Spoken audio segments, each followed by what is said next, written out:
अस्सलामु अलैकुम वरहमतुल्लाहि वबरकातुहू। मोहतरम प्यारे नाज़रीन किराम, उम्मीद करता हूँ कि आप खैरियत व आफियत से होंगे।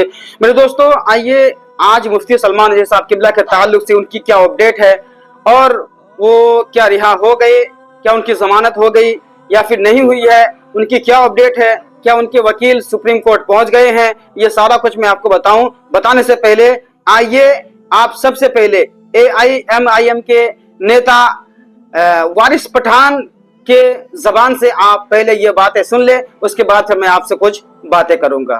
माफ करना, मैं ट्रैक से जाकर एक बात और रखना चाहूंगा, अगर आप इजाजत दिए तो।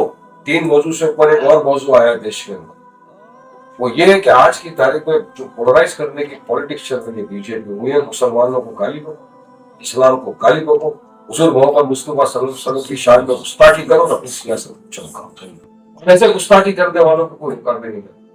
आप हमने सबने देखा, संविधान पे इक्वालिटी की बात करता है, कायदे कानून की बात करता है, एक कानून सबके लिए बराबर है, चाहे वारिस पठान हो या गिरीश साहब हो, सबके लिए कानून तो देश में एक होना चाहिए।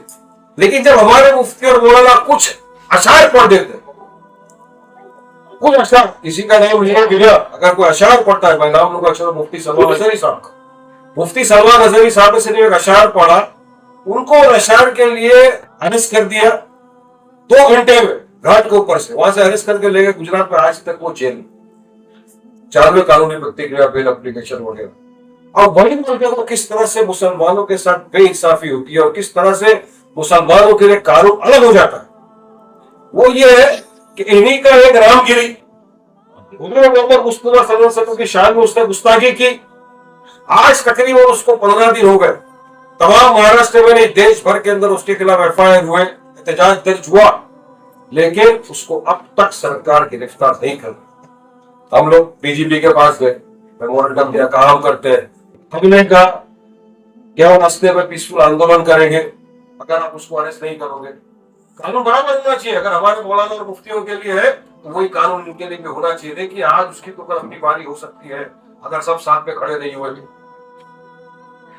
हमने कहा उसको अरेस्ट करिए, नहीं अरेस्ट करें, अब रास्ते में उतरते जा रहे हैं, सब कुछ हो गया है, मगर हमको घरों के अंदर बंद कर देते, रास्ते में आने के पहले एहतजाज कर देते। जिसको जेल में होना चाहिए वो खुली फिजाओं में घूम रहा है, और जिसको बाहर आके प्रोटेस्ट करना है वो अरेस्ट हो जाए।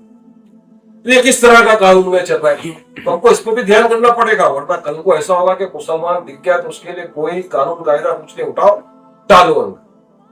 मैं भड़का नहीं रहा हूँ, समझा रहा हूँ, मुझे गलत नहीं समझना, अगर कुछ ज्यादा गलत लग रहा है तो मैं माफी मांग रहा हूँ, मगर ये समझने वाली बात है क्योंकि आप हमारे क्यों निकल गए, लेकिन हमारे आने वाले बच्चों के मुस्तकबिल का सवाल है।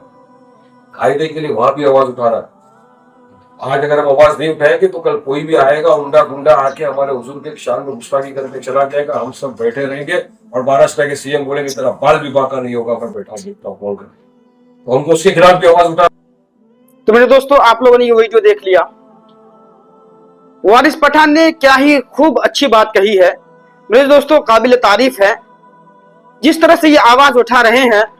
अगर इसी तरह से हर नेता, हर पार्लियामेंट वाले अगर इस तरह की आवाजें उठाए तो मेरे दोस्तों, मैं कहता हूं कि ये जो जुल्म सितम हो रहा है मुसलमानों के साथ में ना, इतना जुल्म सितम नहीं होगा अगर हर सांसद वाले इस तरह की आवाज उठाए। जो 24 सांसद है मुसलमानों के, अगर हर कोई इस तरह की आवाज उठाए तो मेरे दोस्तों, इतना जो जुल्म सितम हो रहा है इतना नहीं होगा, क्योंकि हम लोग बोलते नहीं हैं।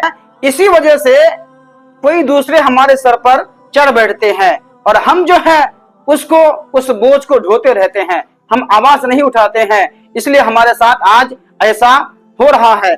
मेरे दोस्तों, इन्होंने बहुत अच्छी बात कही है कि रामगिरी बाबा जो खुलेआम किसी एक मजहब को टारगेट किया और हमारा प्रोफेट मोहम्मद मुस्तफा सल्लल्लाहु अलैहि वसल्लम को इनके शान में इन्होंने गुस्ताखी किया, लेकिन आज ये बिल्कुल घूम रहा है, आज तक ये गिरफ्तार नहीं हुए हैं। अब मुफ्ती सलमान अजहरी साहब किबला एक शेर पढ़ने की वजह से जो है आज वो जेल के सलाखों के पीछे हैं। दोस्तों, आपको मैं बताऊं कि मुफ्ती सलमान अजहरी साहब किबला जो है वो आज भी जेल के सलाखों के पीछे हैं। उनकी रिहाई नहीं हुई, उनकी जमानत नहीं हुई है। हाँ, उनके वकील जो है सुप्रीम कोर्ट तक पहुंच गए हैं। अब देखो इंशाअल्लाह ताला आइंदा क्या होता है।